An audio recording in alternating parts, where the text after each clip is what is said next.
Bom dia, transformadas. O meu devocional hoje está no livro de João 11, a partir do versículo 32. Então, quando Maria chegou ao lugar onde Jesus estava, vendo, prostrou-se aos seus pés e desabafou: Senhor, se estivesses aqui, meu irmão não teria morrido. Sendo assim, ao ver Maria chorando, bem como os judeus que vieram com ela, Jesus indignou-se no espírito e compadeceu-se. Perguntou-lhe Jesus: Onde colocastes? E eles indicaram-lhe: Senhor, vem e vê. E Jesus chorou. Então os judeus comentaram: Vede como o amava. Mas alguns deles questionaram: Não poderia este homem que abriu os olhos do cego ter evitado que o seu amigo morresse? Então novamente Jesus se indigna em seu espírito e, comovido, se dirige ao sepulcro. Era uma gruta na rocha com uma pedra fechando a entrada. Essa passagem, né, as pessoas falam sobre Jesus ter chorado naquele momento, ter se compadecido da dor daquelas pessoas, né, ter se compadecido da morte do amigo.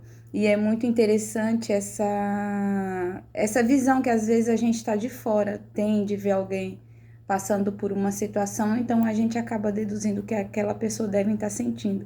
Então a maioria daquelas pessoas que viram Jesus chorar, e até mesmo nós que lemos, achamos que Jesus chorou por Lázaro, né? Quando na verdade desde o princípio foi propósito de Jesus não estar no momento de doença de Lázaro durante o período ali de enfermidade que ele se encontrava. Jesus propositadamente não chegou, né? Ele não foi porque ele não conseguia chegar a tempo, não foi porque alguém atrapalhou ele no caminho, como a mulher do fluxo de sangue, né? Quando ele estava indo visitar a filha lá do oficial.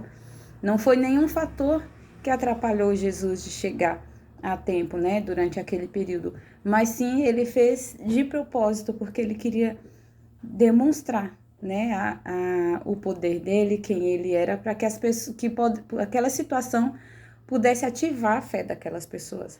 Mas aqui a gente vê que Jesus estava com dois sentimentos. Na verdade, a princípio, quando ele chegou, ele estava feliz, né? Ele estava contente. Ali atrás, se vocês lerem, vocês vão ver que ele disse que estava feliz por não ter estado com Lázaro, porque se ele tivesse estado com Lázaro, ele teria curado Lázaro. Então ele estava feliz por ter chegado depois. E só quando chegou, né? Então ele já foi confrontado ali por Marta. Se você tivesse chegado antes, meu irmão não teria morrido. Aí Jesus já ficou. Depois Maria chegou, né? Ele mandou chamar Maria. Maria chegou, fez a mesma coisa. Então Jesus já foi ficando indignado. Ao mesmo tempo que ele estava compadecido não de Lázaro, porque ele já sabia o que ele ia fazer. Ele estava compadecido da dor daquelas pessoas, da tristeza delas, né? E depois alguns questionaram por que ele não evitou que seu amigo morresse. Então ele ficou indignado, porque mesmo aquelas pessoas que eram amigas de Jesus, que elas eram amadas por Jesus e que amavam Jesus, elas ainda não tinham dimensão daquilo que Jesus podia fazer, de que ele não tinha poder somente sobre o reino espiritual, ele não tinha poder somente sobre a tempestade, sobre os ventos, sobre as enfermidades. Ele não tinha poder só para isso, ele tinha poder para muito mais, né? Além de salvar, ele também tinha poder sobre a morte, né? Então essas pessoas ainda não, nenhum deles ainda tinha essa dimensão, e isso deixava Jesus indignado, porque a fé delas em Jesus era limitada, né? A indignação de Jesus era por isso, e a comoção pelo sofrimento daquelas pessoas. Mas na real ele já sabia, né, que Lázaro seria ressuscitado, porque nada escapa do controle dele. Então eu achei tão interessante que, mesmo a gente crendo em Jesus, sabendo de tudo que ele pode fazer, né? Claro que o nosso alvo principal é a salvação.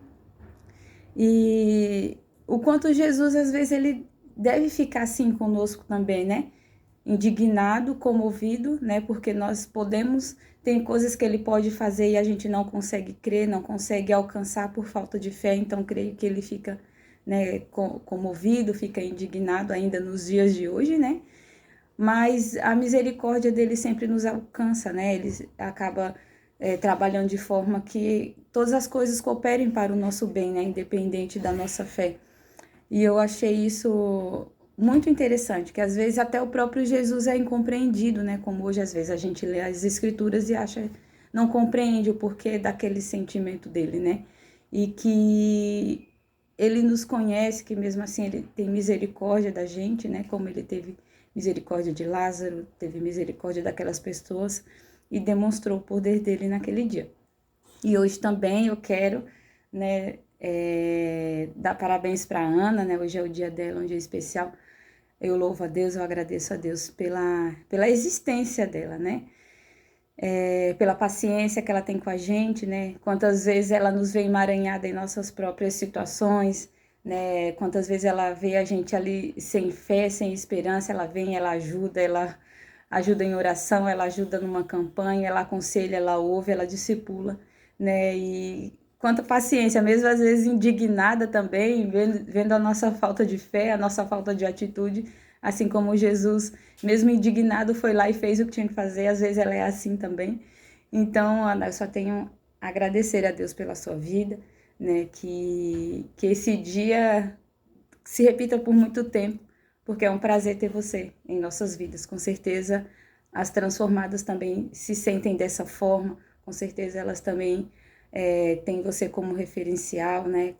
E isso é muito bom para nós. Deus abençoe. Tenha um ótimo dia. Que esse dia seja muito especial para você.